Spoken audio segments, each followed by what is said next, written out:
Go live. Okay, for people joining this live stream, we are going to be talking about probability calibration. And I'm not completely sure what that title means. It popped onto my calendar, and I'm trying to understand what it is. So, Etienne, can you start explaining what the point is here? So the idea is, I mean, in a broad sense, is to have kind of probability that makes sense. So the output probability of classifiers, right? And so the definition, for example, let's say a classifier that predicts if it's going to rain or, be so sunny one of the challenges tomorrow. is that, we think we're generating probabilities, whatever probability means in this case. Yeah. But people in the end are going to make decisions based on what we say. And, it's going to be, in the end, it's going to be either yes or no. And what does it mean to say it's probability of 0.6? Is that basically the issue? I mean, related, yes, because people will make decisions with these probabilities. And so in sensitive areas, like in medicine, it's important that they really understand what it means, is 90% of probability. Also, when we combine models, it's good so that they have calibrated or reliable probabilities. There's other application, but the main one is when doing decisions. So in other words, if we have two models and one of them says probability A and probability B, the question is, are those probabilities actually on the same scale, or do they have any comparability at all? Yeah, in some sense. So it's not, so okay, let's look at the example maybe. So in this, is it going to rain or not based on whatever input, right? Humidity of yesterday, whatever.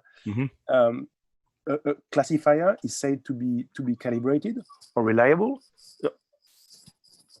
Excuse me. Yeah. I got disturbed. A calibrated is said to be classifier is said to be calibrated or reliable if you take all, let's say, all prediction that you make, you take all of them where you predicted 60% of rain, then among all of them, it rains 60% of the time. Well, in other words, the probability in a frequency way of understanding what probability is, it works going forwards.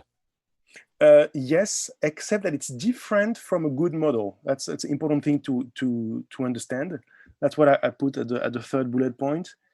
For example, if you were to predict the class priors, let's say like in this place, it rains, 40% of the time. We know that, average over many days. Then you can always predict 40%, and you will be calibrated, but you will be a bad classifier. So it's not about making, it's not just, I mean, it's related. Like if you calibrate the classifier, you will make it a little bit better, but it's not synonymous. Wait a minute. So hold on. So you're saying, I mean, this is like an a posteriori probability. That is, in actuality, it rained 40% of the time. And you're saying you could get, it rains 40% of the time, but which days it rains, it gets completely wrong. Exactly. Right. So it's just when you gathered all these days, then the probability is correct. Well, so typically with making models, right?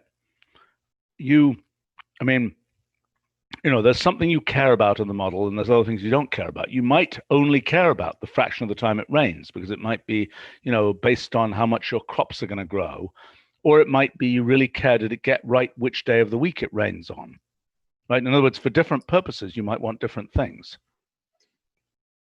Yeah, actually, yeah. If you average a classifier that is calibrated, then the average will be better. Yeah. Well, I know, but you could take it be the average. It could be a standard deviation. It could be this. It could be that. I mean, this is the point. This is the typical story of modeling, that it depends what you want.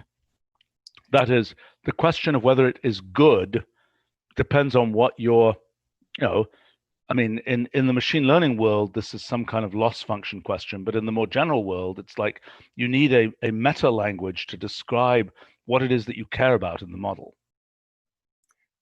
I guess, yeah, that's another way. Like sometimes you might be okay to have a model that is less good according to traditional loss, but more calibrated.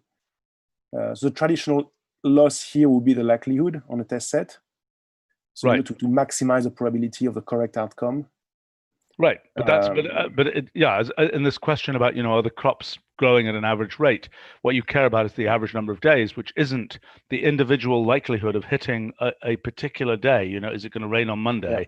That's not what you want to know. Yes, no, that's but it's related. It's related. Right, but so And, but the question is, to me, in the end, given a model or given, a how good is this model question, if we could have a language which described, in which you could say, I want to compare this, this is the thing that I'm trying to work out. We don't have that really. We don't have something which could say, given,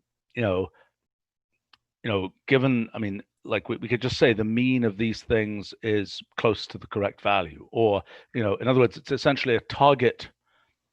It's some kind of objective that is beyond just the individual, do the best you can on each individual output, if I'm making sense, right? It's a more aggregated measure of how good you are.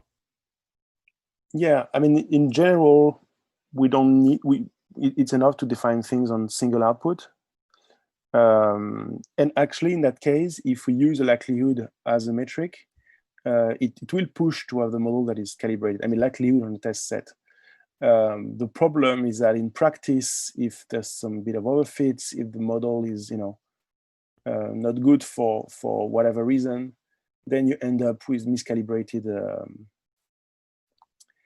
Well, so what's your point? Your point is that in the end, the point is going to be that you have a particular model of a particular model for how good your model is, which has to do with, fitting the test set one by one. Yeah. But it's not obvious that that's the, what you're basically explaining here is that doesn't necessarily do it. For example, you might care about the, average,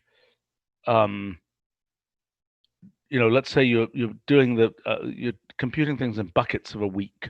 You might care about the average, I don't know what, the average week to week variation of this and that thing, which is something different from I'm going to do the best I can on each individual value. Definitely. Yeah, what we do is a bit of an agnostic loss function, having the log likelihood, and we kind of assume that whatever your true objective was, it's going to be correctly captured with this loss function, and then you can have some utility functions and things like that.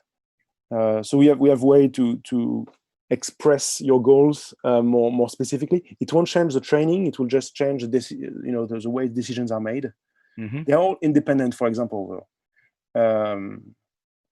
Okay, so let's just look at these. So did we go through what just the last two. So the typical miscalibration is overfident classifiers, for example. That's one type of miscalibration.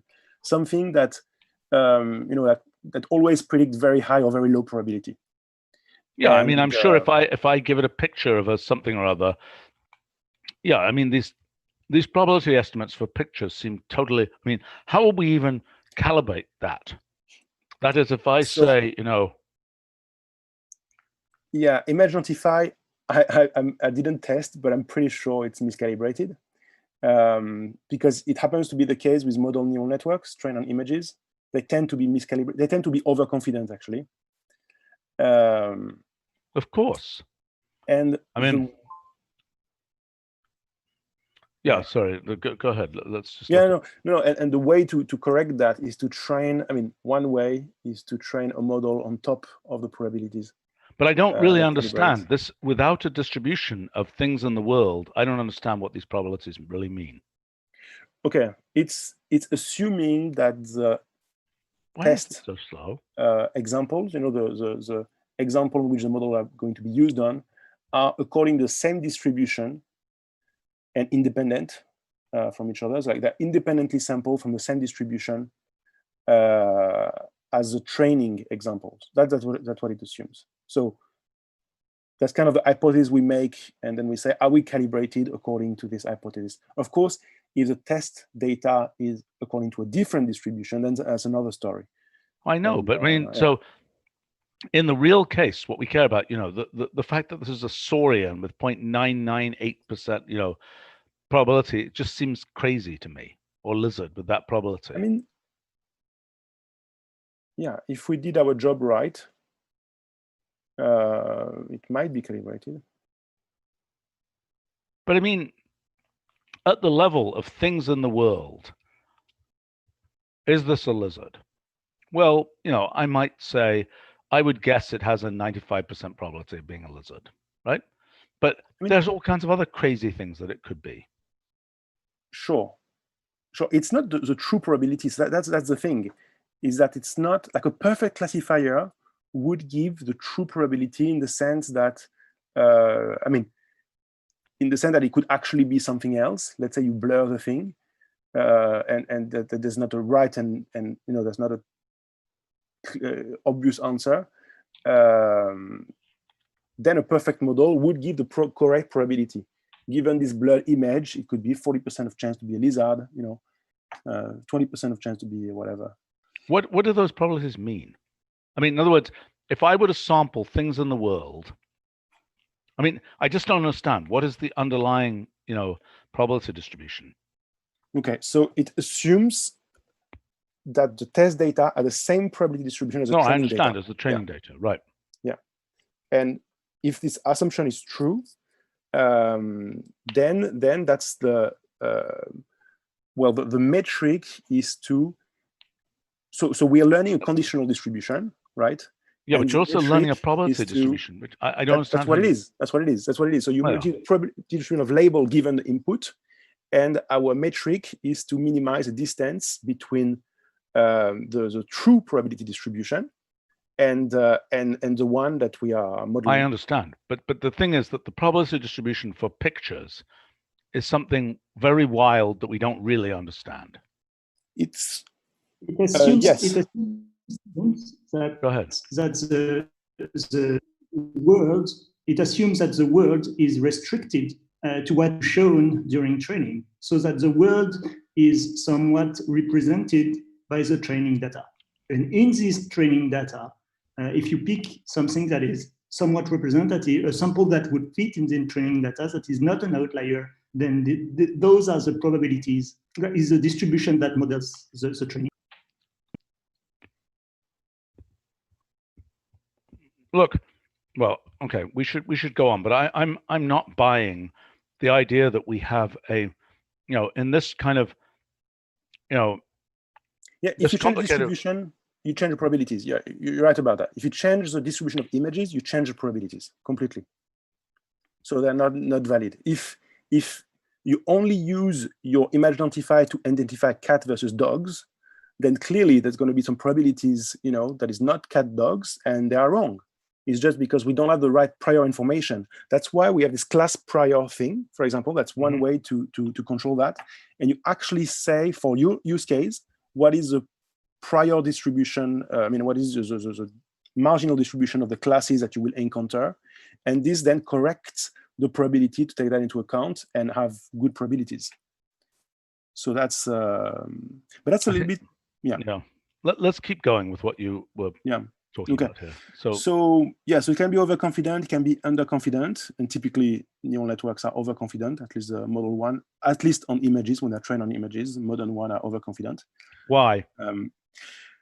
Not clear why. I think people don't really.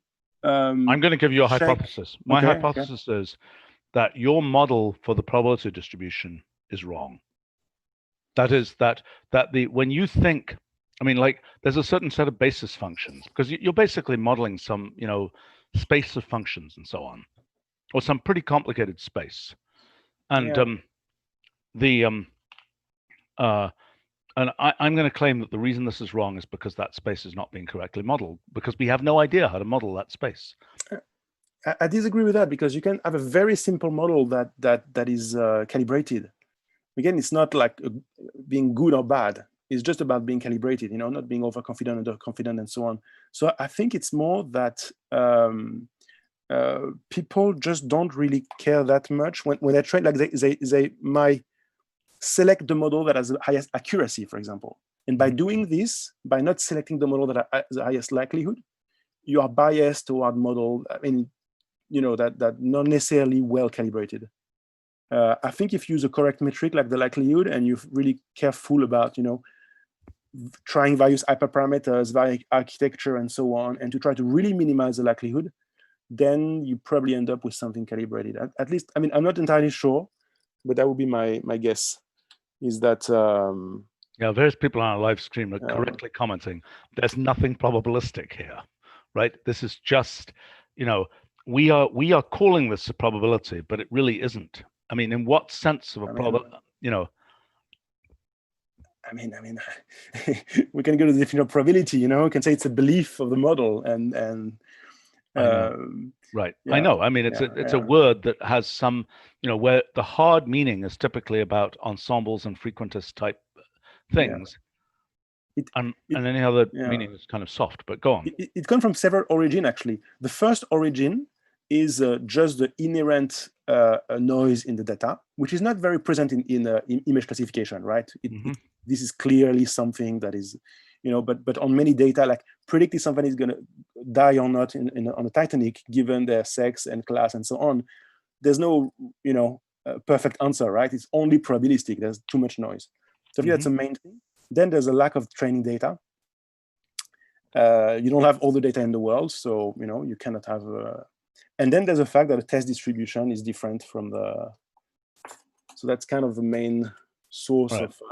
Anyway, let's keep going. I want to see where you're going with this. Okay, so then the problem is when you go to multi-class, because we could extend the definition directly. So the first definition here is among all predictions where probability of cat, dog, bird given input is equal exactly to this, 0.2, 0.3, 0.5.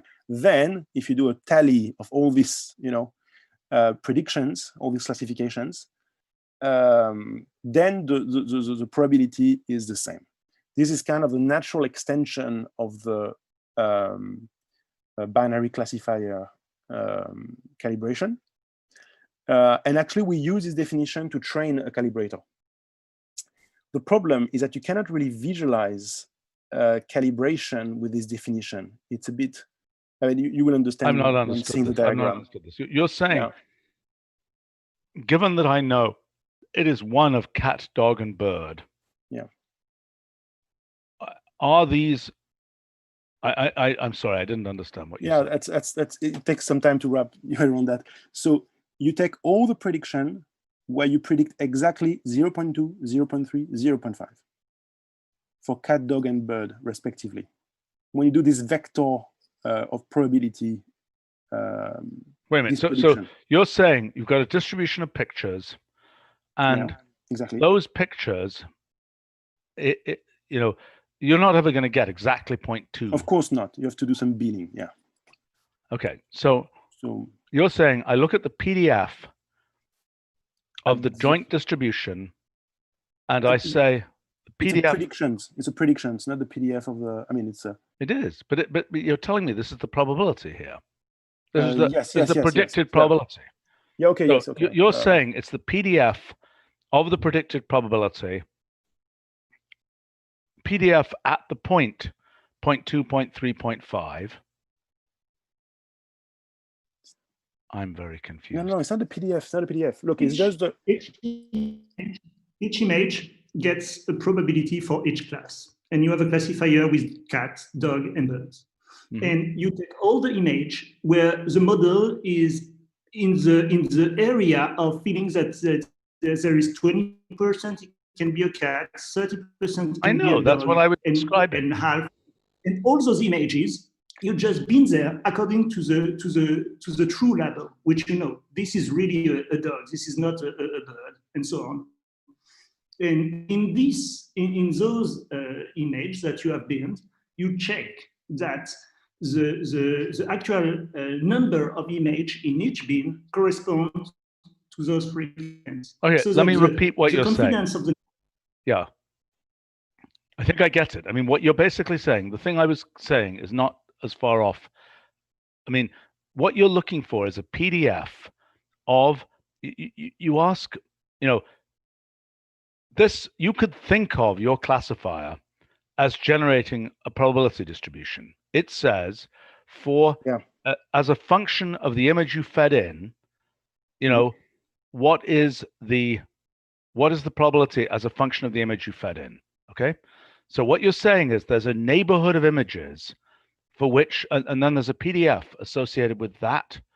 You know, with as you range over cats as they go from black to white or whatever it is, right? Or you know, as misshapen or not misshapen or whatever it is, there's a PDF which is your current you know, the result from your learned probability thing, could be the result from your learned probability thing. That is the PDF for a cat, right? I mean, isn't that correct? It's some you know, from learned distribution. Go ahead. I mean, the classifier predicts a distribution. So yes, it's returning a probability distribution, which is categorical, which is 20% of cat, 30% of dog, 50% of bird. So that's the categorical distribution that the classifier function returns when given an image. And this distribution should correspond to the empirical distribution of I think there's something a little bit wrong here. In other words, I think you're saying, I don't think it's quite right. I think what you're saying here is, in the end, there's a PDF for the probability of this probability. No. I think so. Well, I think so. Yes, I think so. What Remember, you don't hit exactly 0.2, 0.3, 0.5. You're asking, what is the... No. There's no probability of this probability. Here, okay, maybe there's some way to see it like this, but that's really not... it's just you take all your examples that are kind of in the same, they're making kind of the same prediction. That's it. It's among all those that do the same prediction. But you never get the same prediction. You never get the same value. I mean, you do some binning. You can have a distance. If you say each example, you get a distribution. Then those distribution, indeed, it's like fairly large family of distribution. It's also, it can be for categorical, it can be all those values for the vector.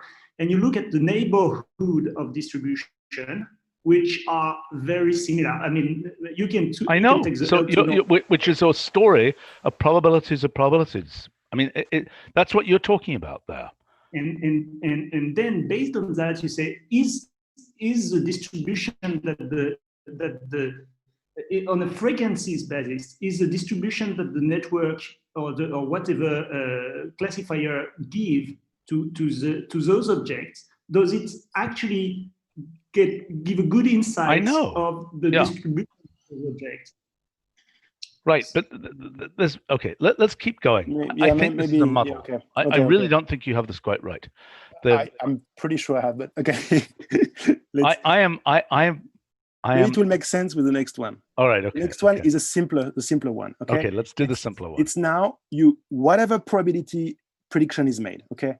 Like for this input, it predicts 20% for a cat. Like I don't care about the other predictions, but for cat it says 20%. Then the amount of cat is 20%. What do you mean by the amount of cat?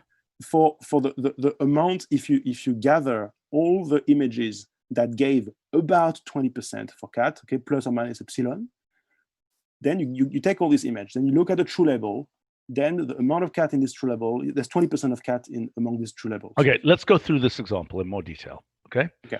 All right. So let's take a bunch of images and let's I don't know. I'm gonna do this. I'm gonna say, let's do a little experiment here. Okay. I'm gonna take this. I'm gonna put a random color here. Okay. And I'm going to say table of these, comma 20. Okay.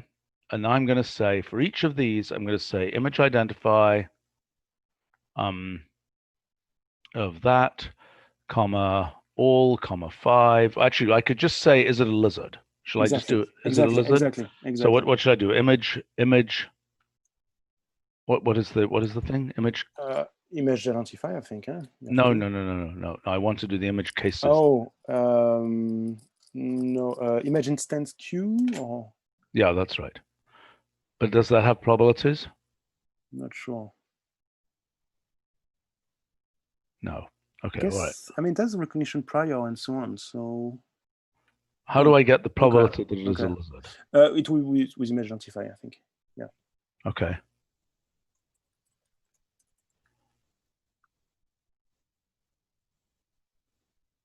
Yeah. Nick on our live stream is pointing out that there's a question of whether these classes are mutually exclusive, like cat, dog, bird, and so on. They are, yeah, yeah. In that case, but some of these other ones are not. But let's just do this experiment, okay?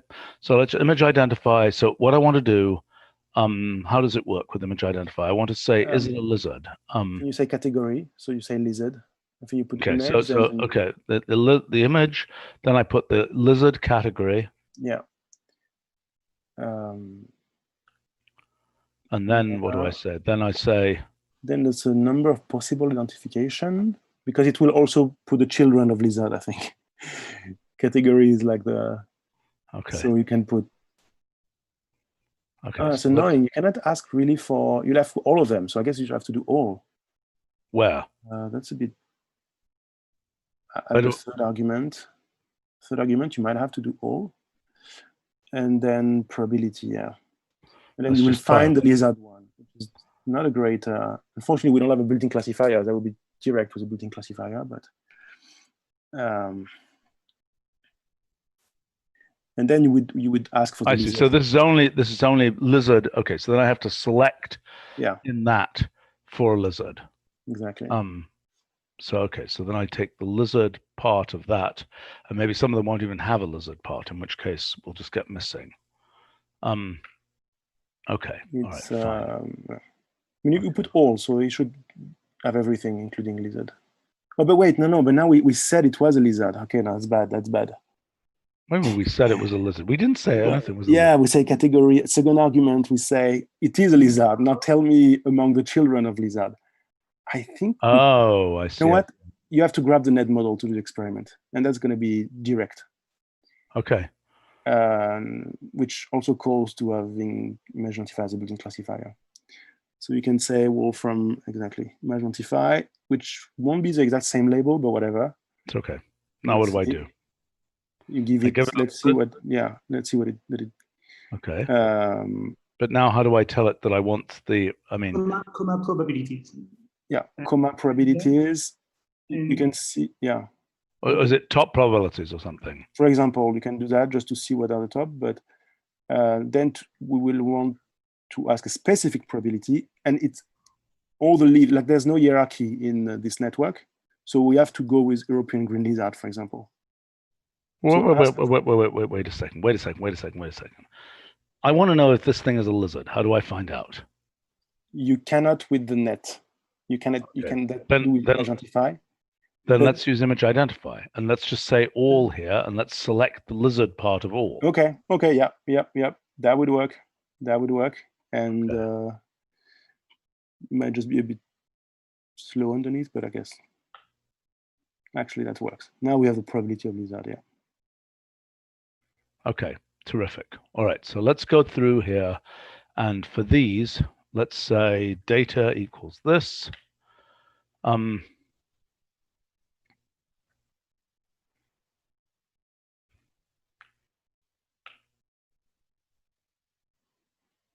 Okay, so this is going to give us the probability that any. Oh, great! What was that about? There's one that was a. You have the image with a list of lizards in the same cell, or? I'm sorry. It's trying to multiply the image, the list with the image of the. It's not on a new line. It's just wrapped. Image identifier. You have the list with the big green image in the same line. Just remove the big green lizard in your cell. You're multiplying the result with a big green image. Multiplying with a big green lizard. Yeah. The fact that we have a language where you can multiply the result by a big green lizard is an interesting feature. Okay, all right. So then let's do this, and let's actually, while we're at it, let's just keep the image there. Okay, great. All right. Now you're going to tell me Okay, so now we have, let's just save this in an appropriate place. Unfortunately, they're all lizards here, so Hold on. you have to put a bit of, I don't know.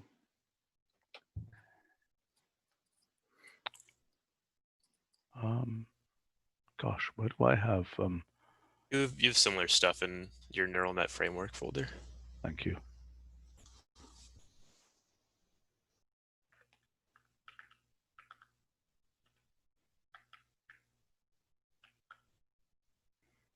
Okay. All right. All right. So now, what am I supposed to be seeing here? So So now, you told me. So you'd say when the probability of cat is close to, and probability of lizard in this case is close to something or other. Yeah, you could take all the ones that are next to 0.96, for example, and put. What does it mean by next to? Well, I mean, there's a probability distribution here. It's just a window, like plus or minus epsilon. No, but that's not right, because what this is as a function of this complicated variable that is this image, right? There is a probability. So it's the PDF. What we're getting here, that probability there is the PDF of the distribution of some complicated distribution whose support, whose arguments basically are those images.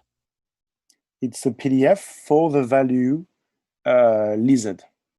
So it's not. No, it's not. It's not a That's not right. No. It's not right. It's not right. It's a conditional distribution. This is not all your support, right? Because you are actually going through all possible pictures, and among all the possible pictures in your space, that's the probability of that this particular one, it's a lizard. But this does not consist of all the space of images, the data, it's just a sample. So then you have this PDFs, yes, but that's some kind of probability. That's basically on based on all the knowledge from the training that you have that picture is a lizard, but that's not your space here. This is just a bunch of the data points. You can think about that in here, and so you get the probability that this is a lizard based on what we know from the training. That's how I understand that, but I guess okay. I think I get the issue, Stephen. We completely forget about the probability of the input. We just assume that your whatever, I mean, it is given by the test set that you are giving for checking the calibration. So you give a test set, and we don't need to know these probabilities. We have the sample for the probability. It is a test set. So we only care about the conditional probability of the label given the input. And then we will average everything over this, let's say, 1,000 images that we give that are representative of this distribution. So we evacuate. It's true if we were to compute right now, if it was calibrated or not, we might need to include, because we don't have a diverse test set here that is not representative of the distribution of images. So we will have to, mess around with the probability of the input. But in the normal setting, if you give a test set, you say that's representative of the data that this model will be used on, and then you check the conditional probabilities, and you look if these conditional probabilities are in agreement with the empirical probabilities. Yeah, makes sense. Look at the diagram. Maybe that would make a bit more sense. I'm still fairly confused here. Okay. Yeah, I'm sorry. I should have tried to explain it better. It's not so easy to try this thing. I think it's not that clean a concept, but we'll see. I'm suspicious. I partially agree. I went a long way. There were many definitions, and anyway. All right, let's keep going. So okay. Here I just train a classifier. Okay, and I voluntarily remove the calibration post-processing, and it's just to show this new property in classifier measurements that is called a reliability diagram. So okay, so we give the classifier here, we give a test set, and we ask what is a reliability diagram. And what it does is that it's predicting the probability of labels for all the image in the test set. Yes. In that case. and it will do a binning of these probabilities, and it will say among all the probabilities that are around 0.1 was the level. What are those error bars? Those error bars come from different pieces of the test set or something? It's because, yes, it's because of the finite size of the test set. And so basically it comes from the bins. There's a bin, right? It's an histogram. This is the histogram really, but it's much better visualized as a curve.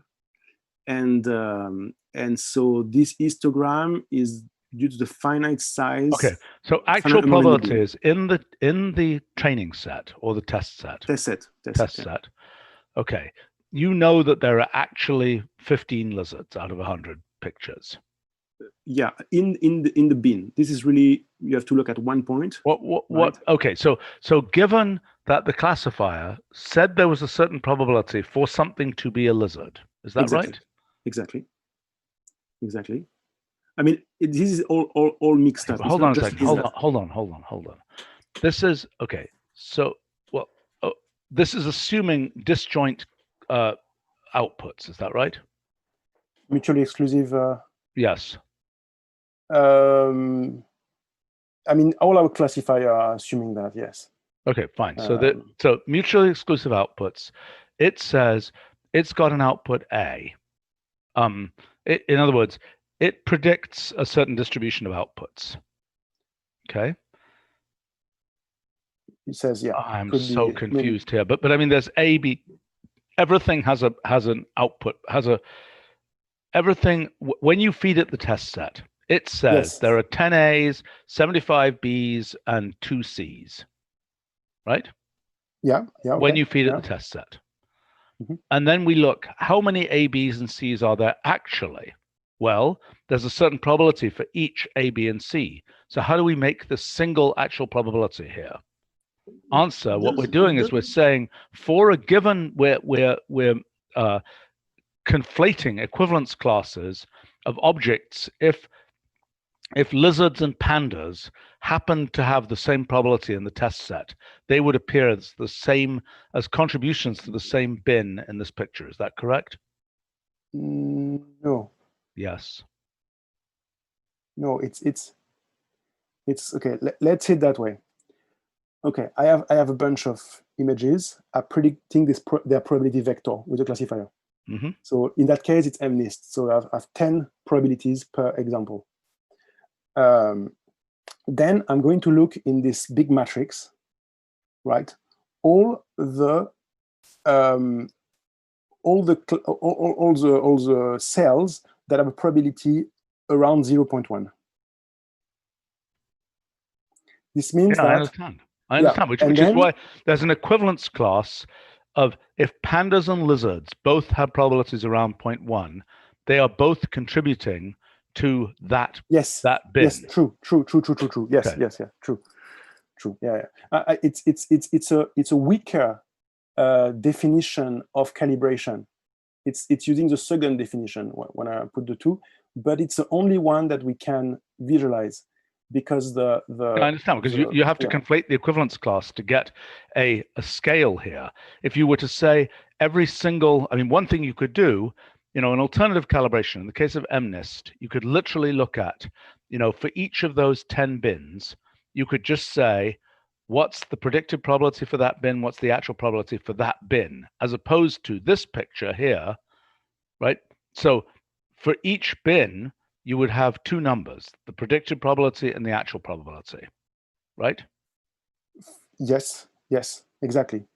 And if we were to use a full definition, we need a 10-dimensional space because well, you have 10 pairs of numbers. I mean, that's the ultimate story here. Is there 10 pairs of numbers? No. I think the 10 is just circumstantial. I mean, it's just random. No, you've got 10 classes, and for each class, the number of points on the curve is not the number of classes. No, but look. As I understand it, what you get is for the class of 2s, there is an actual probability for the class of 2s. And there is a predicted probability for the class of 2s. What do you call the actual probabilities? The ones in the test set. The number of times 2 occurs in the test set. Okay, Oh. I think that's another definition. That's not what we use.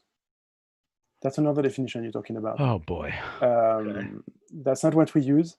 So the true definition is the first one that I was explaining for it's among everything you predict with this probability vector. Let's imagine there's an infinite training set, okay? Then we don't care about, there's not enough. So there are many images that have the same probability vector predicted, right? So among all these images, no, these are real numbers. There are no 2 that are exactly the same. Okay. I think this is more important, that this business where you say, well, we just take an epsilon bin around it. I think that's a more significant sign that there's something wrong in how this is being set up. Maybe we could just try with a binary classifier and see whether this makes sense, and then we move. We go over some the multi-class. Yeah, I'm perfectly happy to do it for the MNIST case. Okay, we've got 10 different pictures, right? And I mean, if we just do this, let's just run this. Okay, we're going to run this. Okay, and whatever we get here. Okay, fine. Okay, so now for this, I don't know what that means. What does that mean? Is it the wrong version I'm running here? Classifier function of method random forest. What?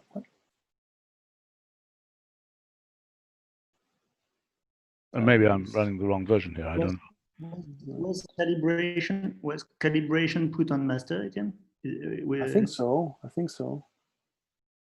Okay. And try without the calibration. But then okay, we'll see straight away. Maybe you have a too old version. I don't know. Okay, all right.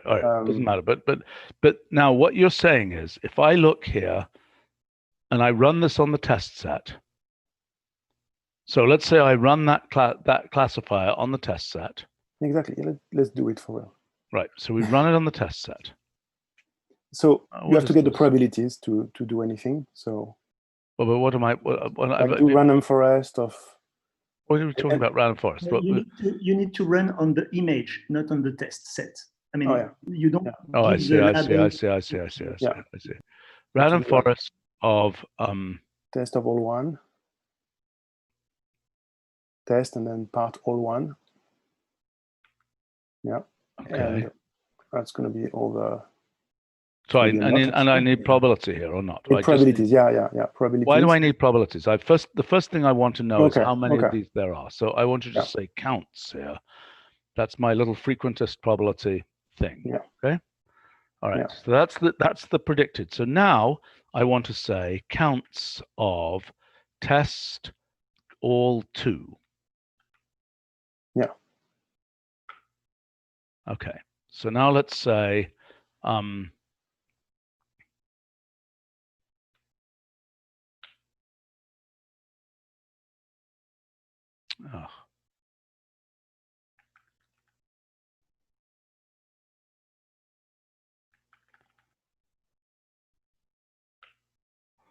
okay, so this is now the relative, this is the shows the level, what is this showing in your world? So this is the comparison of what the classifier said the probabilities were with what the probabilities actually were. I mean, yeah, that's not what we are talking about. And I understand we went on this path from the beginning of the meeting by talking about an ensemble of test set and that's not really related to calibration. There's no probabilities here. You just look at the decisions and the number of decisions. All right. So let's do the same thing with probabilities. Okay. So you're saying I compute this, but what am I doing here? So for each one of these, can I just say probability here? Yeah. Yes. There'll be a lot of this. Huh? You have to hide that. Probabilities. Okay, so I'm going to get, let me just make a, let's not go all, let's just say, do random sample, although it's going to be only zeros. They are ordered. Well, yeah, okay, fine. But this is showing me for each entry, this is showing me the probabilities for each of the different outcomes. Okay, so now what do I do? So you have to do a random sample, otherwise it's not going to work. All right, okay. So you can do a random sample. Actually, you can take all of them. It's not a big deal. Let's just do it for 0. Let's see if the class 0 is calibrated. I think that's Okay. Well, that's fine. that's So better. No, you need all of them. You need all of them. okay. You need all of them, and then you can store that somewhere. And then you can store you can get two things from the test set. One is all the probabilities of being 0. The probability of being 0 from the test set. That's this thing here, right? No. The probability of in your matrix. The probability that the model, for each example, the probability of being 0 according to the model. I see. So that's mat of all comma 0. Exactly. You probably need key because it's an association and it's not a string.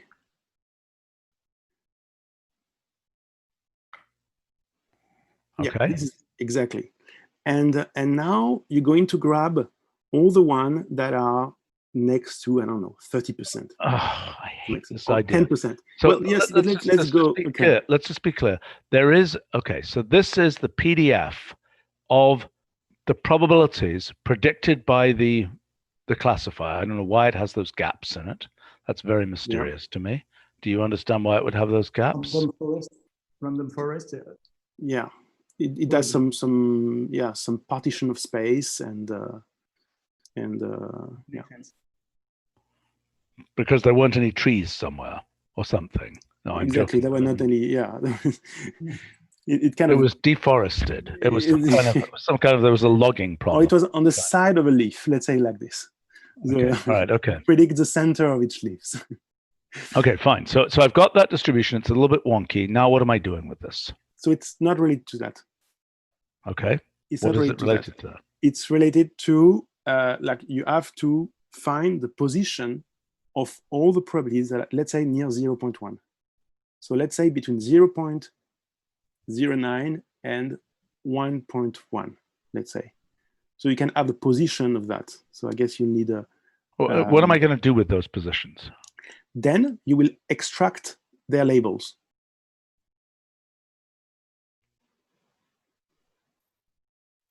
I guess you could. Okay. So let's do this. I mean, I can say position in that of X blank. And then something with a condition that it is between 0.1 times 0.9, so 0.09 less than X 0.11. Exactly. So you can keep that.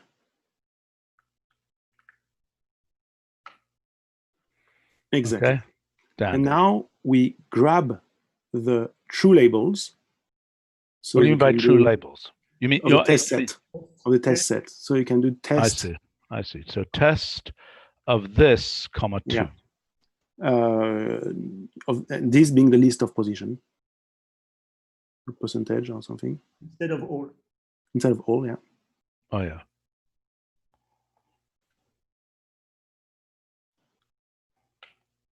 Okay. And now we count what is the proportion of zeros?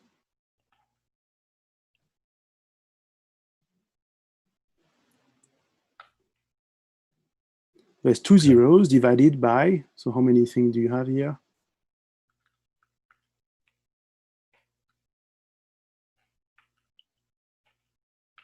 Not the length. What do you mean? Total, number. Oh, sorry. Yeah, sorry. I thought you were doing the percentage of just before. Okay, great. So it means that our classifier for all these examples believed it was around 10% of chance being a 0. But in fact, it was 5% of chance. Not 5%. 0.5%. Oh, sorry. 0.5%. You're right. 0.5% of chance. So it's really miscalibrated in the sense that all the examples that believe it was 10%, if I take all of this, well, if it was calibrated, it should be 10%, but it's actually 0.5%. This is a tangled tale. I think there's one more level of indirection here that's going on that should then. Okay, let's walk through this again. Okay, this is a useful example here. By the way, this is yet another definition of, but they all imply each other. So there's a full definition. Only in the limit. Only in some limit do they imply. I mean, no, what I mean is that if a classifier is calibrated according to the stronger definition, it will be calibrated according to this weaker distribution.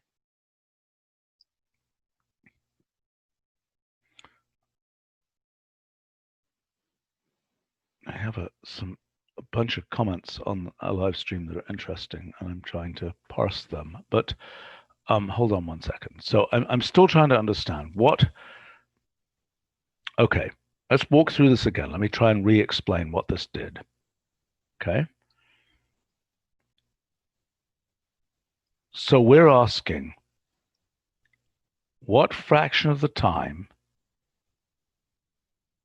did it think that the probability of being a 0 is around 0.1? No. Yes, that's what this is, isn't it? Yeah, yes, this histogram is what it is, but that's not relevant for the. No, but it is, because that's what you're doing here. You're saying, okay. So the first question is, what fraction of the time did it think it was about 0.1?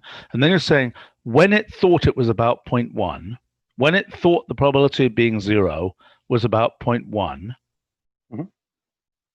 what was the actual probability of it being 0? Exactly. Okay, so let's walk through this again. So when its estimate for those data points wow, that's a weird thing. That is a tangled, weird thing. Okay, so for certain things, I mean, it's very weird, because let's say it's pretty sure it's a lizard. Oh, but it's only 0.92, 92% sure it's a lizard. But so what you're going to say is, when it said it was, this is tangled. Okay, when it said it's only 85% sure it's a lizard,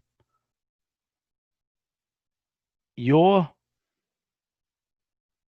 then asking whether that 85%, I don't understand. This isn't right. Well, that's very useful. Let's say, I mean, let's say for medical tests, right? Then if it says, if I take all the tests that have been given, 95% of being positive, then I will have 90. If it's calibrated, I will have 95% that are positive, and so I can take a decision based on that. Wait a minute. If I know it's you're calibrated, saying, okay, you're saying, no, but I don't, okay. You're saying this is its probability estimate. It says this probability, so you're attempting to normalize its probability estimate. But, oh boy, by looking at the probabilities in the test set, but again, you're losing so much okay, this idea, there's something really wrong with this idea of looking at these epsilon bins, right? Because what you've got is a probability distribution that is its estimated probability distribution, right? For you've got here, right, a distribution for each of these. Yes, here's the point. This is 0.05, right? So as a function of this value here, right, as a function of the, maybe that's the picture you were drawing. Exactly. As a function of this value here, you're asking, okay, that is the picture you were drawing. All right, it takes me a long time to understand this. Okay, so as a function of this value, as a function of what it thought the probability was, you're saying, what was the actual probability in the test set? Exactly. And then what are you going to do about it? Are you going to just multiply probabilities to renormalize it? No. What are you going to do? Then, I mean, you can look at the picture. So this tells you, so for example, looking at this diagram, it tells you that many times my classifier predicts something of around 0.8, okay? But actually in the test set, it was 0.99. So this clearly means that it's underconfident. Indeed. It means it gives, probably small to 0.5, I mean, closer to 0.5, whether in reality they were very high. And you can have, actually, if you scroll down a little bit, I put an example of a naive Bayes, the one that is flat. This is the extreme opposite. This is something that, scroll down a little bit more, that's the one on the bottom. yeah, this is the extreme opposite. The predicted probability might be, 10 minus 7, but in truth, the probability was 0.02. Or the opposite, the predicted probability might be very close to 1 minus 10 to the minus 15, so extremely close to 1, but the actual probability was only, I don't know, 0.5 or 0.6. So this is extremely overconfident, which I made on purpose because it's naive based. And yeah, which, by the way, yeah, go ahead. Well, and so what? If you see something like that, you can apply a post-processing technique to make it reliable, to make it calibrated. And I don't believe this is, listen, there's something wrong here. It isn't. It's like with humans, there's some, there's both the case, right? Overconfident, underconfident. Like you have experts that are underconfident, and they should actually think that the COVID crisis would have been handled better if, overconfident people will be a bit less confident, and underconfident people will be a bit more confident about what they know. Or whatever. Yeah, right. Whatever. But that's what it is about, right? It's okay. So you're saying so. First problem is you're using the word confidence, which works better than the word probability. It's I was trying to avoid it. Timothée wanted me to use it more.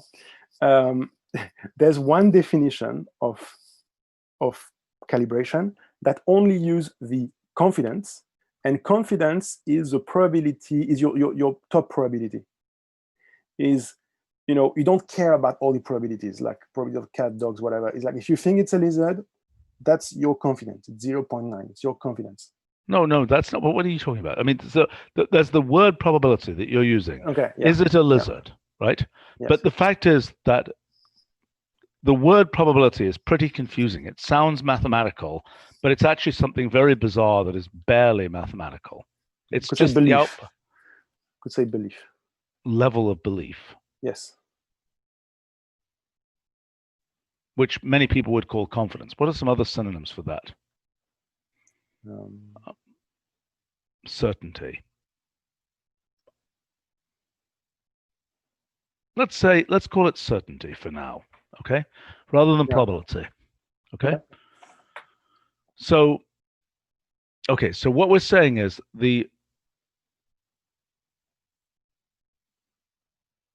well, it's not even predicted certainty. It's the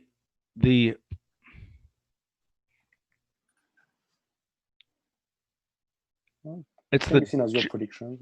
I know, but that's also confusing because the predictions are things like what predict does. I mean, this is the It would be how much the model can bet on one choice. If you were to play money, then the model would divide its money into separate shares and would put this amount on this choice. Okay, so come up with a word that describes that. I don't think certainty is quite it either. But probability is like super confusing. I mean, strength of belief is okay. Level of belief. Yeah, belief I think is the best. All right. Well, let's say that for the time being. Okay. So predicted level of belief. Mm-hmm. It's very awkward, but in any case. So it's not really predicted. It's generated. It is its level of belief. Right. Models. Okay. So the thing is, models level of belief. That's one thing. And then there is the other thing that it is being compared with is the actual frequency in the data. Yeah, for this level of belief, yeah. Okay, but what it's saying is for a given, well, we could do it the other way around. It doesn't really matter which way around it is. For a given level of belief, there's a mapping between the model's level of belief and the actual frequency in the data. Right? Yeah. I'm trying to figure out was the model believing correctly? I mean, not really correctly, it's not perfect, but Actually is the model level of belief meaningful in the data in real life? If your model says is 99 confident, well, let's try to avoid confident, but he thinks 99, he would put 99% of his belief on a choice. And you follow him, then will you get 99% of example right? Based on this test set? Yep. Yeah. Okay. All right. So that and it's a useful thing, right? If if we need to take decision by asking many people, like you're in a car and you decide should we go left, right, should we do that, and you're with a bunch of friends in a car. If everybody say their probability with their level of belief and that everybody's calibrated, then everybody can speak, even the one I don't know much. They will just something is wrong with this picture. And it goes back again to this question about what are you trying to get right? In other words, I don't think this is quite the right thing. I mean, in other words, this is the question of this is a single point success or failure, right? So in other words, take the example of the raining business, right? Mm-hmm. If all that matters is the average amount of rain in the week, is this really what you want? No, that's not what you want. That's not what you want. But that's one way to improve what you want. Calibrated is one way to improve what you want. But this is point-wise calibration. You could do a non-point-wise calibration. That is, instead of asking, look, this is the actual frequency of a single label in the data, basically. Yeah, this is what point-wise will actually imply calibration on more billings. So no, not necessarily. It depends what you do with the calibration, right? It depends. If you simply multiply, you're not guaranteed to get that at all. In other words, if you renormalize the probability by dividing by this ratio, which is what I think you might think about doing, right? You might compute this for the test set on a point-wise basis for individual data points, right? No, you don't. Yeah. Okay. Let's carry on with this idea. Okay. Right. So what you're saying is, and by the way, this is in general. This is aggregating across the different labels. This is aggregating across all labels. In this definition, yes, only for the diagram, because that's the thing we can visualize. I think it's a nice. We could also separate it by class, by the way. We could just look for the 0, as we did here. Could just look for the 1. So I could decline all these graphs in like 10 different graphs, if there's 10 class. Yeah. To actually calibrate, we use a general definition. It's just we cannot really visualize. What do you mean? You use the actual definition. What do you actually do? You divide by aggregating across all labels for the plot. But you're saying that what you do is you have the model's level of belief for any particular label. Exactly, as a vector. The actual frequency for that label. Not for that label, because they are. So it's just that, okay, in the more general definition, it's a belief for every classes. So let's say for 10 classes. Yeah, I understand. And then I try to make it match the chart or whatever, the histogram of these 10 classes. Yeah, how many ones? How do you do it? How do you do that? Because that's the question. Likelihood, minimizing the likelihood, or maximizing the likelihood. So actually, you could maximize any. Well, any maximize the likelihood with respect to what? How maximize the likelihood? Increasing. So it's increasing the probability for the correct labels. How? But increasing the probability by doing this, by doing, for example, a logistic regression. That's not what we do. We do the most simple model ever. It's temperature scaling. It means you are taking the log of the probabilities and multiplying them by a number. Okay, so it is basically dividing.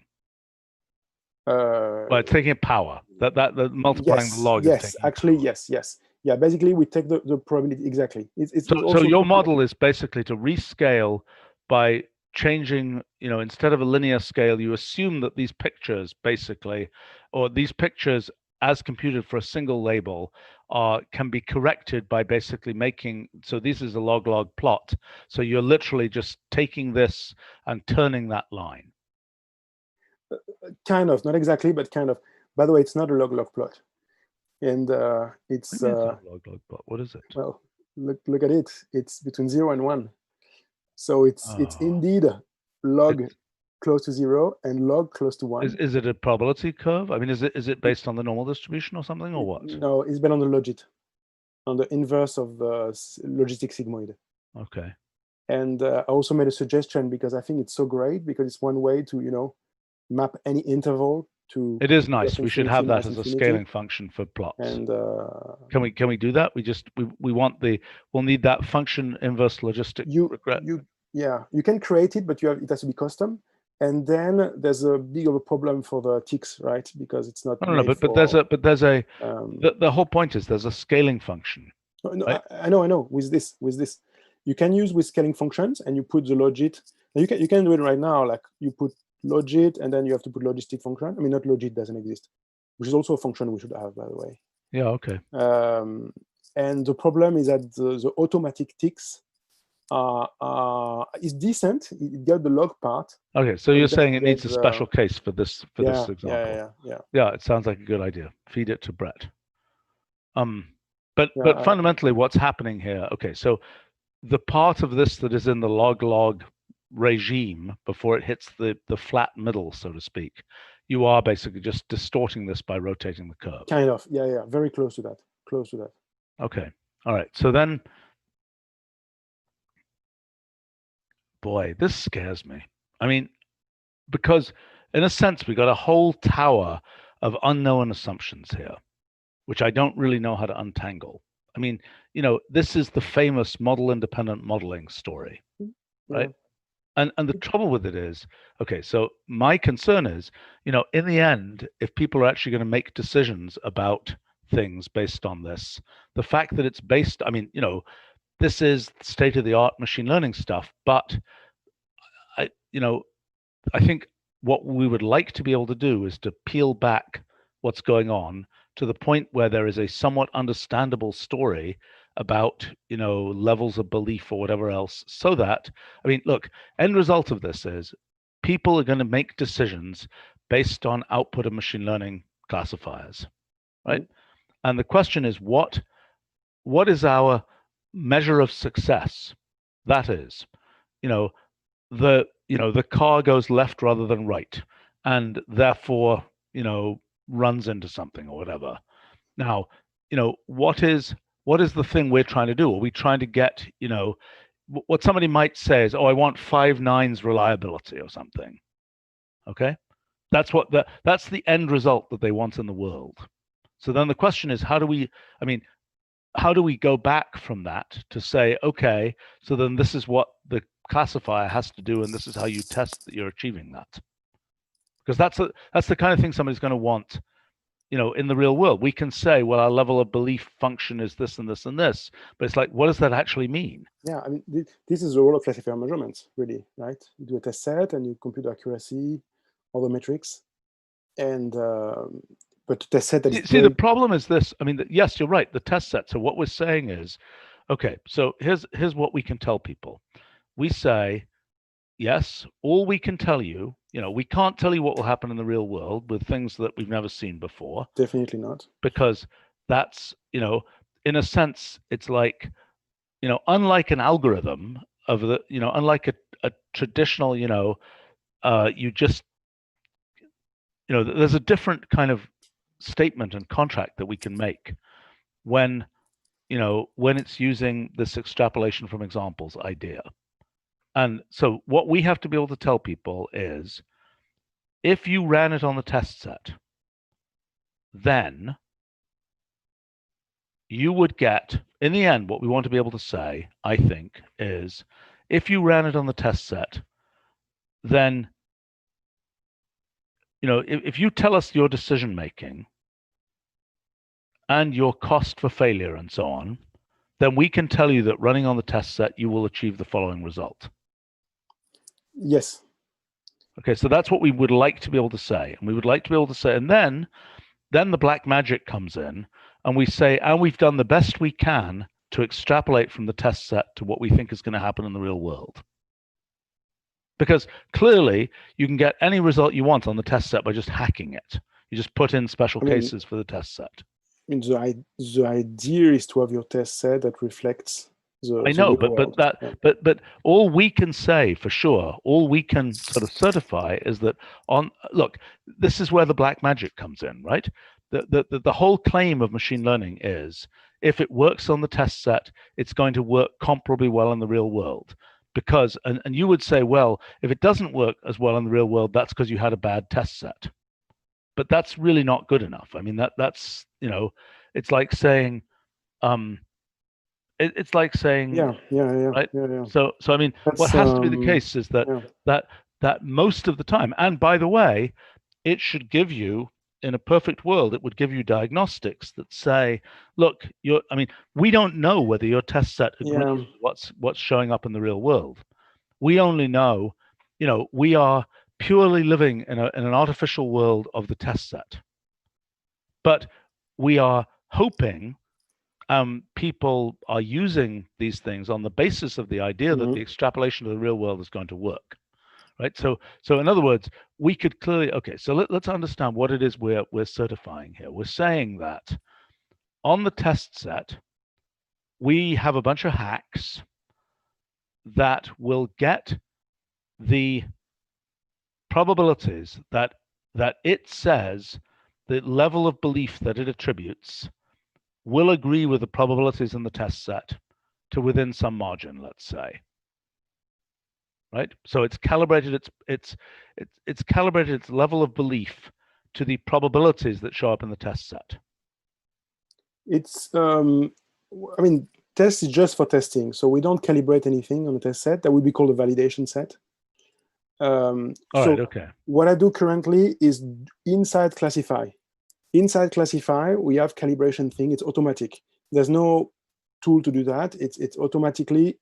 Random forest is going to be calibrated, but then you can convince yourself by running classifier measurement on a test set that was not in the training set, right, or validation set or whatever, that classifier didn't have access to, and you can convince yourself that right. So in a perfect world, you would have successfully calibrated so that this plot that you're showing here will be flat. Yeah.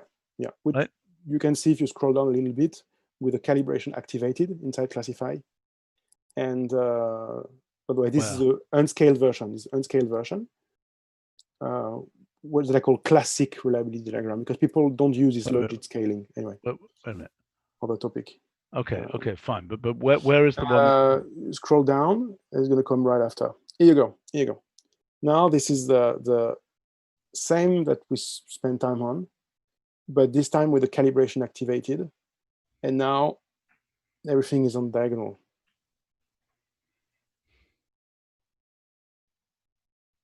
After you've done this equivalence classes, this picture, so those error bars represent the extent to which, were we to draw this picture for an individual class as opposed to aggregated classes. This is just due to the finite size of the test set. Okay, but you could do that thing. You could show actually, which seems like a good error bar to have, right? Actually, that would be interesting. Yeah, standard deviation of the actual labels. Yes, right. That would be interesting. Not just the individual, not just aggregated over all labels. Yeah, and I can see a confusion that people might have, thinking that it's actually the standard deviation. Well, I understand, but there's a lot of explanation here that's needed to make people not confused. So I know. I was confused for at least 30 minutes here, which is it's tricky. I've been confused in the beginning as well. I spent a lot of time. Okay, but let's just walk through this particular point. So this particular point is saying that, I mean, the binning, I actually claim that showing this as a continuous line may be confusing, and that it may be better to show it with bins, because after all, the bin, see, there's another confusion there, because you're saying, it was my original thought as well. Well, okay, it doesn't look good.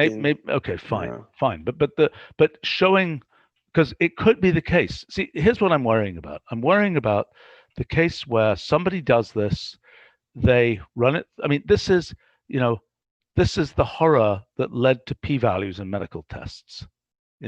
P-values in medical studies of, you just quote the p-value and everybody says, oh yeah, this is a valid study, this isn't a valid study, even though that is assuming a giant stack of things about how things are normal distributed, blah, blah, blah, blah, blah, blah.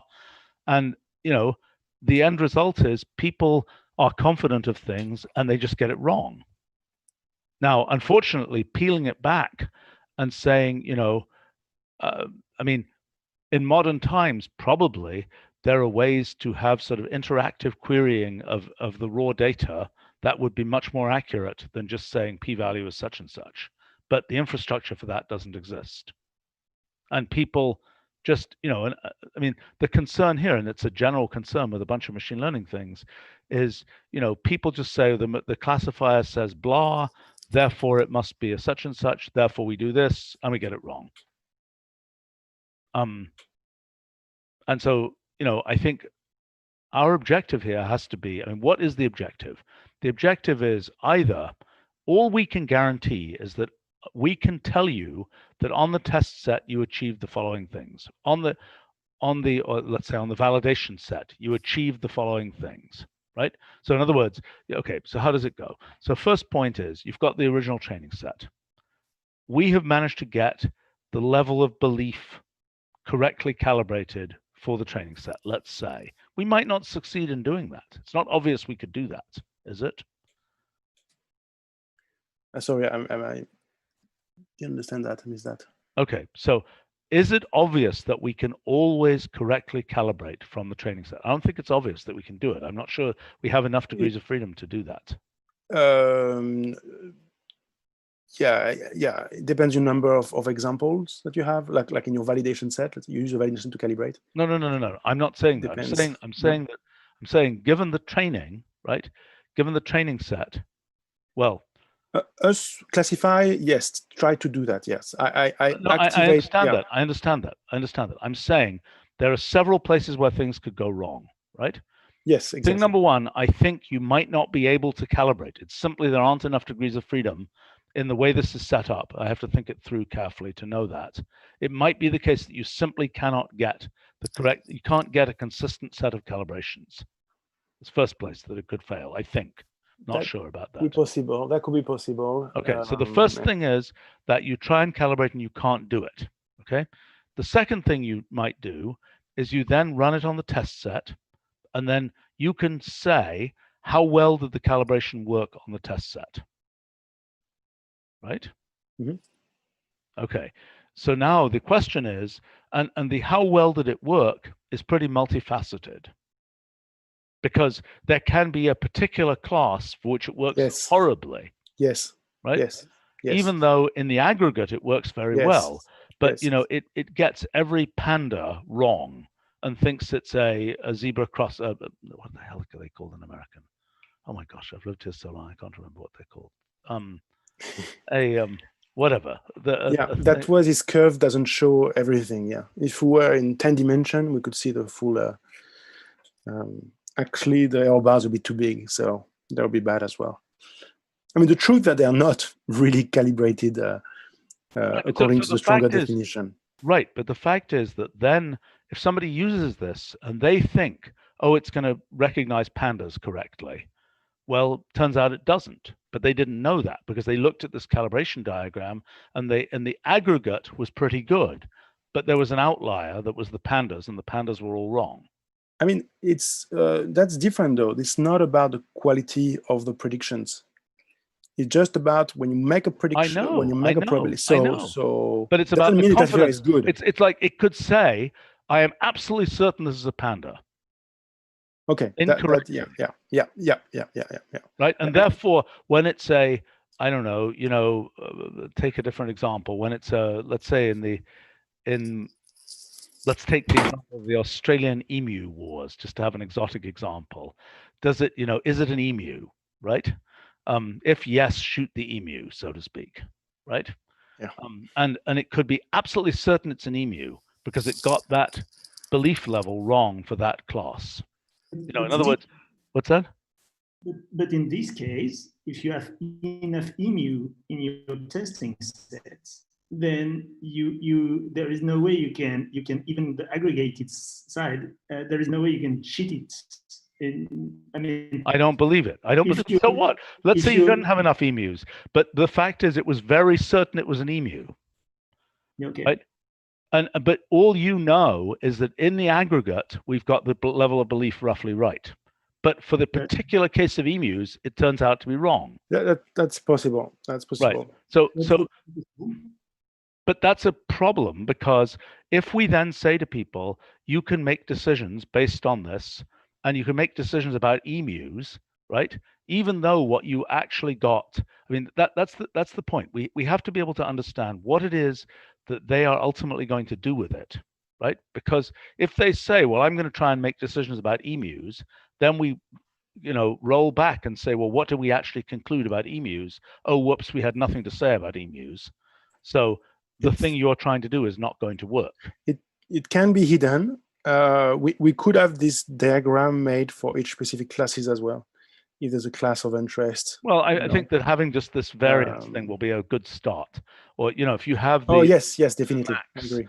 Even if you just show the min and max. I mean, if you show one of those stem leaf plot type things with the variance and the min max, that's a decent backstop against the particular issue I just identified.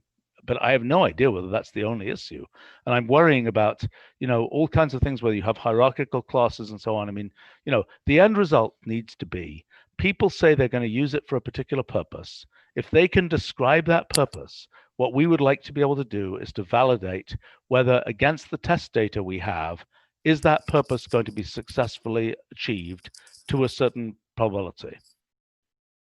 That's what we'd like to be able to do. That's what calibration is about. And I know, but the point is, what I'm saying is, if we had a description of what they are trying to do, then we could check that. Because, for example, in all these different examples we're giving, like, is the average amount of rain per week correct? Is the specific emu level of belief correct? We're asking there, and I think in terms of users, having them describe what they are trying to do, if we could have a proper language for that, is a reasonable thing to do. It's something people can understand. The fact that it took half an hour to understand what this calibration, diagram meant is not a very good sign. Yeah, it's even though it's a useful thing, to know just if you're probably out of work, or I understand. Crazy or not. I got it. So we will do the best we can on such a diagram, right? And include these things where we go, include these error bars. I mean, there are other crazy things that could happen. I think there is an assumption of continuity as a function of estimated, belief level here. I don't know whether that's correct. I mean, if we look up here, look at that. That's a surprise. There are holes, right? That's not what, and the fact that there are holes there means, let's say you are in a situation where you're comparing belief levels for things, and oops, they're very different belief levels. Why are they different belief levels? Why aren't they, very close to each other? Oh, because there's a hole in the distribution, but I didn't know there was a hole in the distribution. But I mean, this picture is implicitly making me assume that there are no holes in the distribution, but it is wrong. That is just true. The usefulness of this tool is to know when you cannot trust. It's not to tell you when you can trust. Yeah, but that's not how people will use these things. I mean, honestly, I would trust something that is next to the perfect calibration line. Like what you said is conceptually correct, Stephen. I think in practice, it's hard to have the emu being always overconfident in you, and it doesn't show. You need to. Okay, well, let's prove that. I mean, let's make sure that the visualization. I mean, look, the goal of a good visualization is to not mislead people, so to speak. Yeah. And so if we can, if there are these cases that can go wrong, then if we can show that by showing the, the outlier in some stem leaf type thing, then great. Because as you say, okay, so you're making the claim that these diagrams only provide a a way of making sure nothing went wrong. It's just like if you're doing numerical analysis and you change the step size and the answer changes, you know it's wrong. If the answer doesn't change, well, most people in that case can assume it's correct, even though sometimes it's complete nonsense, right? And what will happen in these things, I think, is people will, they'll see this, testing, and they'll say, oh, the tests work fine. Great. Okay, then it's good. And so I think our responsibility is to make sure that, first of all, that, there's no way something bad can escape from the summary graphics, but better to be able to give people something where we can say, where we can make a statement. This is the thing you're trying to compute. Okay. Given the test set, what fraction of the time will you be right versus wrong? Right? Yeah. So long as we can characterize what they're trying to compute, which, and maybe there's a simple, maybe it's just a question, it may be very straightforward. It's just like whatever the function is that you're going to run on this classifier, you can just give that function and run it as a test against the test set. So in other words, you've got a pure function that takes the output. You got the classifier, right? And you are then, then you simply got to run whatever it is you're trying to. A version of that is utility function. So utility function, you can state your utility of a particular misclassification and particular that's fine. Correct classification, and that's usually the way things are done in like decision. I understand. theory. I understand. So and right, where you state, this is the very, this is the ascendance of numbers over everything. That is, everything just has a utility value, and it's like, the concept. It follows the. It's like the principle of money as well, that money is a scalar quantity, right? So that you can just say, this has greater, this has utility, whatever. It's just a scalar thing, so to speak. And it's not like, oh, we have to, it's not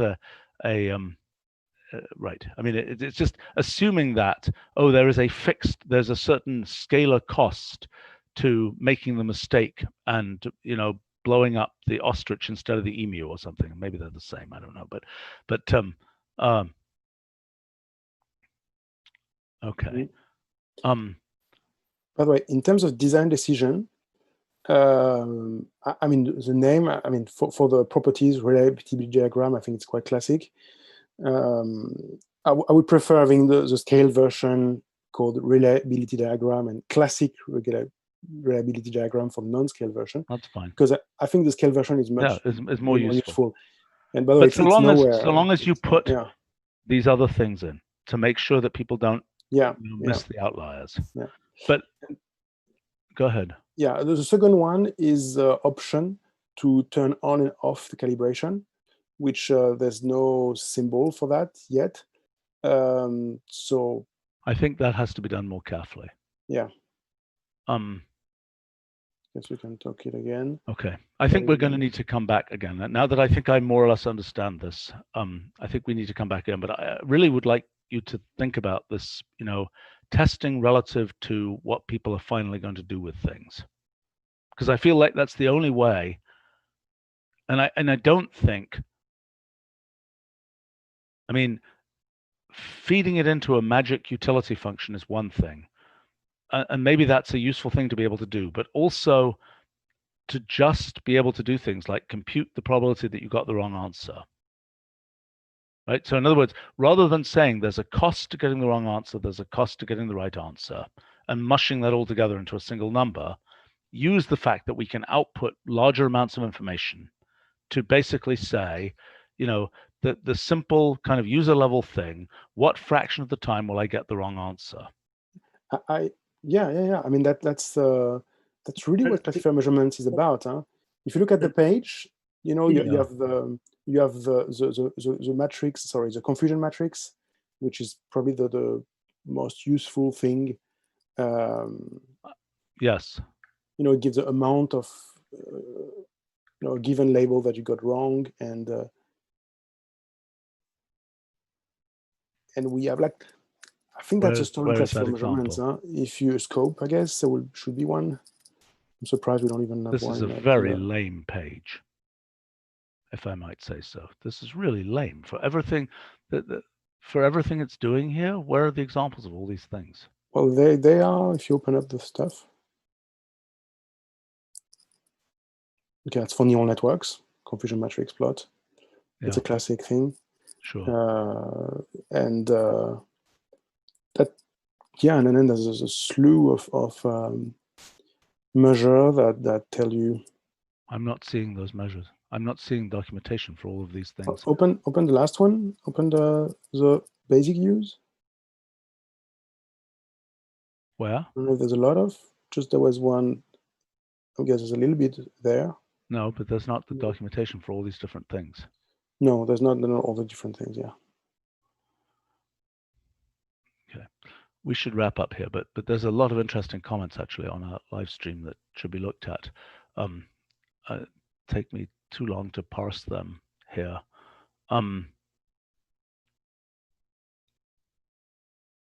Yeah, it's I mean, I remain concerned about this whole question about, you know, how we give people something as close to sort of a consumer level understanding. I mean, imagine you were going to put product labeling on something that was using this technology, right? Mm-hmm. And you're trying to make something like a nutrition label that describes, you know, what it can describe. Giving a confusion matrix is not going to cut it. It's got to be much simpler than that. There's got to be something that says, I mean, you know, I know people have tried, I think we were involved in this at one point, trying to make, you know, standardized graphics to represent medical test results. You know, what's the fraction of false positives? What's the fraction of false negatives? What does this mean? Et cetera, et cetera, et cetera. I mean, I think it will be really good to get something where we can. Go ahead. I mean, that's a messy business. Usually people like the simple metrics like accuracy because everybody understands it. No, they don't. They don't know what it means. They quote it, but with accuracy, yeah, fraction of thing you got right. That's the simplest thing that we can do. I assume most people understand this one error. Well, fraction of things we got right. Well, so that's the it. Okay, and that's but in your test set, you know, what that's is it for a categorical classification. For a classifier, yeah, for a classifier, right. which is the main machine learning model, right? Fine. Most of the time, it's a classifier, and so yeah, fraction of thing you got right. That's something everybody understands. Although I don't think that calling that accuracy is terrific, because the fact is, you know, you have to, there's quite a bit of interpretation. Like honestly, I kind of knew that that's what people meant by accuracy in this field, but it's sure different from what people mean by accuracy in numerics and other areas. Yeah, you have the error as well, which is 1 minus that fraction of things you got wrong, which is often better actually. When your accuracy is high, it's kind of useless to say 99. You know, just say 1% of error. This is very clear. 1% of error. It's like, okay, I got a mistake 1% of the time. This is pretty clear. But the biggest problem, and this is hard to solve, is that in the real world, it's different from test set, as you said. Sure. And it's a shift in the distribution. And we try to give a dent at that with anomaly detection. You can put an anomaly detector in the classifier that tells you this data, doesn't have the same statistics as the data in the training set. Right. But it's not perfect either. You can have, and even sometimes you want to detect out of your training set. Well, right, and I mean, obviously, you can hack it again by saying, let's have 10 test sets and let's compare what happens. How much do the things agree from the different test sets? And that's some proxy. But of course, you don't know whether the distribution of test sets, accurately reflects the distribution of things in the real world. And you also don't know in many cases, the real world may change, and it may be, may do unknown things. Yeah, there's a push for that actually, to change the benchmarks, to have benchmarks where the test set is not on the same distribution as the training set, and so you have to use some sort of tricks to give good prediction, even when you're out of distribution, even when you have data that are a bit weird, even on outliers, basically doing good prediction on outliers as well. And this is something that is But There's a so, push I for mean, that, anomaly detection. So, again, in terms of the consumer side of it, if it fails the anomaly detector, which of course is not, we can't guarantee that, just knowing that certain aspects of the statistical distribution agree does not mean that you will agree on, when you actually do the classification. But okay, there's more to discuss here. And I think, in terms of, I guess Jesse was not on this call, but I think that this, in terms of the kind of explainable machine learning story, this is clearly a place where that, this is a simpler case of that, where we're not even talking about what happens inside the model. We're simply talking about what, relative to the standard machine learning training, how well we do and so on. Yeah. All right. Yeah, a lot of suggestions here about which we should look at. I wish I could stay longer, but I am super late for something else. So, okay, very interesting stuff, Etienne. I'm sorry it took me a really long time at the beginning to understand That's what all you were right. talking It's about. messy one, which is Right. Well, it's also it's a data point. The time it takes me to understand it is a data point of something. It's useful information. Right. But I think we do want to. Let's think about this some more, and we should follow up on this. Okay. And thank you very much to people on live stream. Lots of good comments, which we still need to analyze. All right. Got to